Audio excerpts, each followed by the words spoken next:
12:14 minutos, 28 grados la temperatura en Bahía Blanca. Ya estamos con la primera entrevista de este Decime la Verdad 245, este especial de verano, este Decime la Verdad especial verano en el aire de Vorterix Bahía 99.1, y ya estamos con la doctora Verónica Schiavina. Ella es coordinadora del programa de prevención de la violencia a las y los médicos y pertenece a la Federación Médica de la Provincia de Buenos Aires, FEMEVA. ¿Cómo estás? Buen día, Verónica.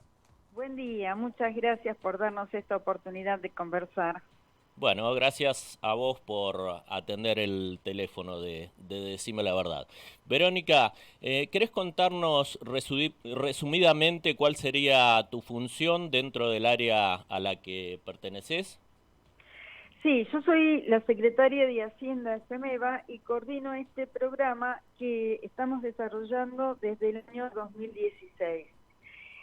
La violencia sanitaria externa, que no solamente involucra a los médicos, sino a todo el personal de salud, se va incrementando año a año, y no solamente en nuestro país. Esto es un fenómeno generalizado, donde la violencia que se ejerce, sobre todo en algunos sectores, como por ejemplo en la guardia, está aumentando. Vemos que la mayoría de los casos es violencia verbal, pero también puede ser física, también agresiones y romper parte del mobiliario. Ujú. Y con la pandemia también vimos episodios de discriminación. Esto en verdad es muy alarmante y estamos haciendo esta campaña para acercarnos a la comunidad también, explicando que puede haber situaciones cuando uno se va a hacer atender que no sean las adecuadas o el tiempo de demora sea extenso, pero que nada de eso se soluciona con la violencia.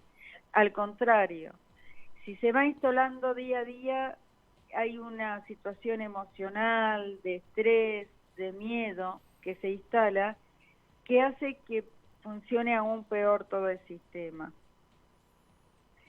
Tal cual. Es, Sí, sí. sí, Verónica.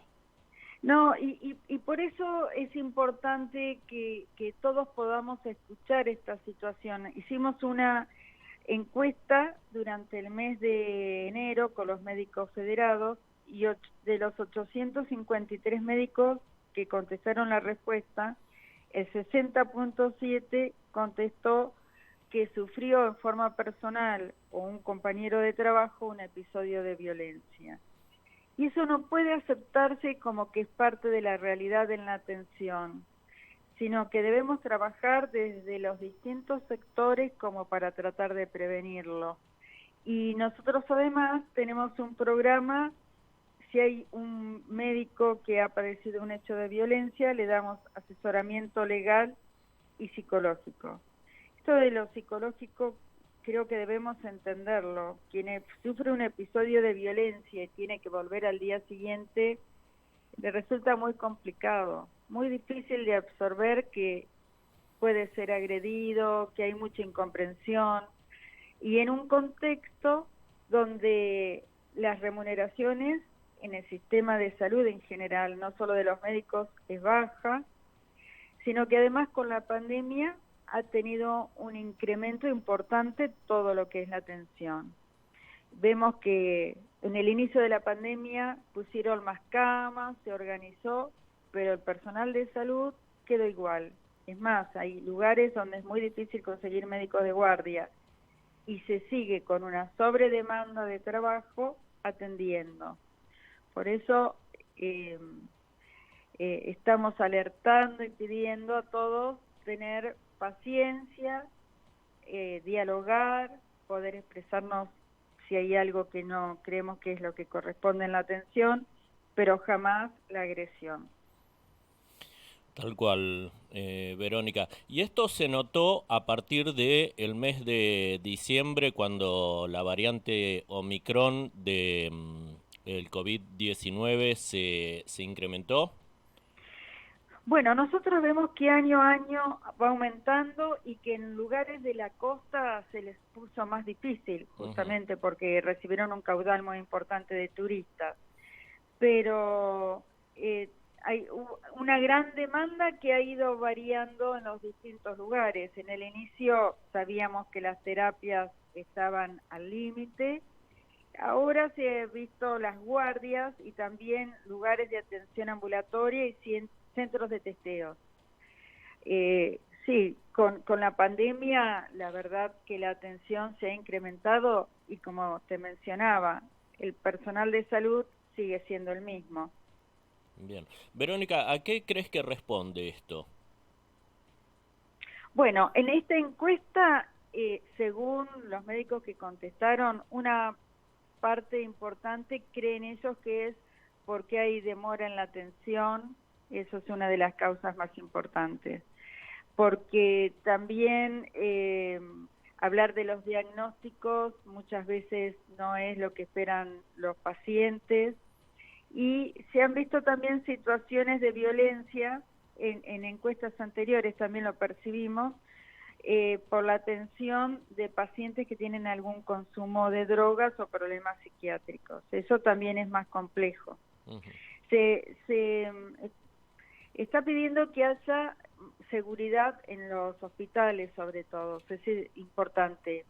Pero también debemos actuar y analizar en cada uno de los lugares cómo está la organización, capacitarse también.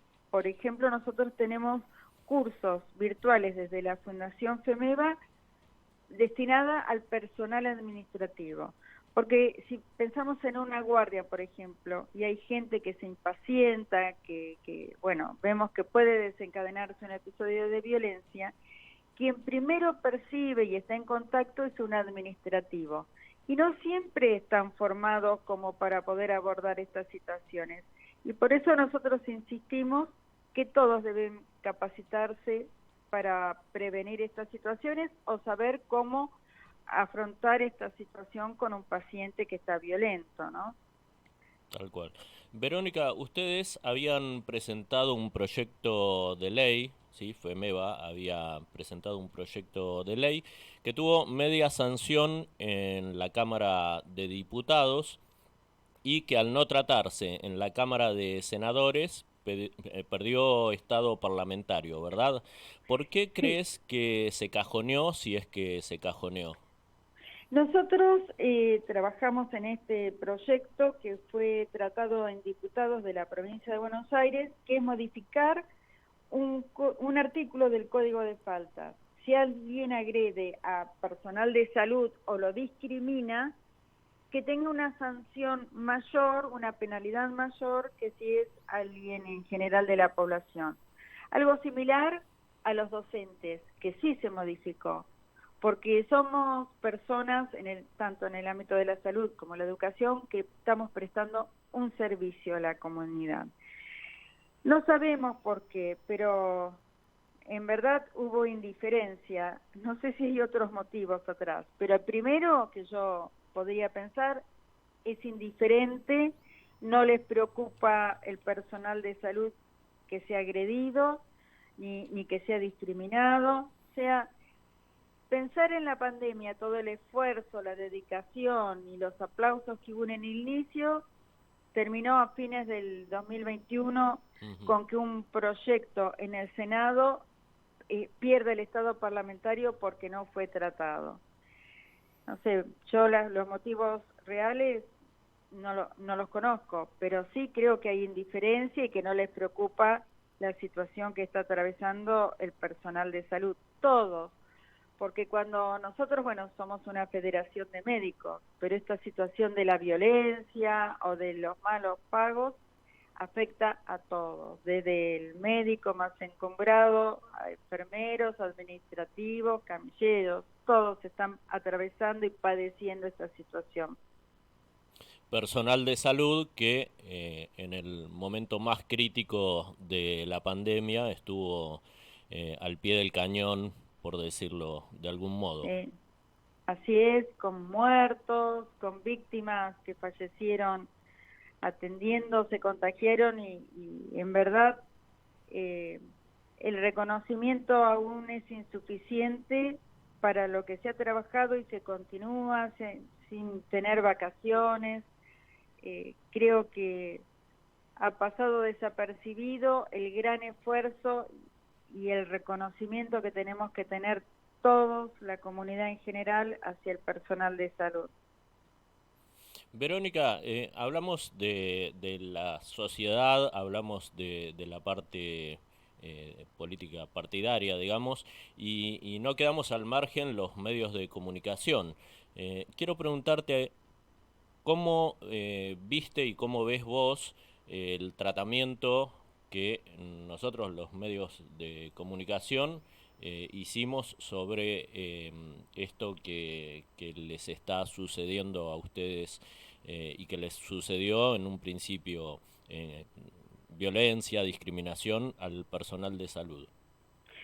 General, cuando hay agresiones físicas o destruyen parte de la infraestructura, tiene más visibilidad. Y en verdad en eso han ayudado mucho porque la gente se queda admirada cuando los medios sacan estas noticias. Y es necesario que salga. Pero hay una violencia diaria, permanente, que pasa desapercibida porque muchas veces hasta la misma víctima en el ámbito de la salud no le dan relevancia, no lo comunican. Y hay otro tema que también estaría relacionado con esto. No tenemos un observatorio. Un observatorio tendría que estar en el ámbito del Ministerio de Salud, por ejemplo. No existe en el país ni en la provincia. Entonces no tenemos un lugar donde se registran estos episodios. Queda, si nos enteramos por los medios, ahí sabemos que pasa algo. Pero es algo que no me canso de repetir, es día a día se dan situaciones de violencia. Y yo cuando hablo de esto, digo, ¿por qué no nos ubicamos en nuestros lugares de trabajo? Si nosotros viene la gente, nos insulta, nos quiere pegar, nos amenaza, un día y vuelve a la semana siguiente, ¿cómo estamos nosotros en nuestro trabajo? Si nos ubicamos en cada uno de nosotros en los distintos ámbitos que trabajemos, nos termina afectando. Y termina siendo un trabajo en lo que decimos, bueno, hoy me pueden pegar, hoy me pueden amenazar. ¿Con qué predisposición seguimos trabajando y haciendo todo el esfuerzo cotidiano que lleva estar trabajando en la salud en estos momentos? Creo que todos debemos ayudar y esto, por parte de los medios, de darle visibilidad, es fundamental. Bien, en eso estamos, Verónica. Nombrabas esto recién, de cómo uno puede ir a su puesto de trabajo cuando va pensando que alguien lo va a insultar, le va a pegar, o luego cuando salís de tu lugar de trabajo, estamos hablando del personal de la salud, podés llegar a ser discriminada o discriminado. Quería preguntarte, como última pregunta, ¿cómo están manejando el tema del estrés de los agentes de salud después de casi 2 años de pandemia? Bueno, el nivel de estrés es alto y dependiendo las distintas áreas y no siempre se maneja. Se lleva así en forma permanente, muchas veces hasta el propio afectado no se da cuenta y se producen cada vez más casos de burnout, que es cuando afecta su estado emocional, su funcionamiento, y son casos de estrés, digamos, más complicados. Debemos tomar una medida porque hay lugares, por ejemplo, donde ya no consiguen médicos de guardia, porque se replantea con el pago que hay y este nivel de estrés y de amenazas por situaciones de violencia que pueden desencadenarse, hay médicos o médicas que decidan ya no trabajar y se ve y hay crisis para conseguir médicos de guardia. Bueno, el resumen de esto, de lo que les está sucediendo a las y los trabajadores de de la salud. Verónica, bueno, agradecerte por haber atendido a Decime la Verdad y recién, hace un ratito nomás, estábamos hablando de discriminación hacia las y los trabajadores de la salud, pero también recordamos que al principio de la pandemia había un horario en el que la gente salía justamente a aplaudir a las y los agentes de salud. Esperemos que vuelvan esos aplausos. Ojalá, ojalá. Y si hay situaciones donde alguien que se va a hacer atender no es de acuerdo a lo que requiere o sus expectativas, siempre hay que hablarlo y poder expresarlo para que mejore, pero jamás acudir a un hecho de violencia. Bueno, muchísimas gracias por habernos atendido y quedamos en contacto, Verónica. Muchas gracias a ustedes. Adiós. Escuchamos un tema, una pausa y ya estamos con Carla Quevedo.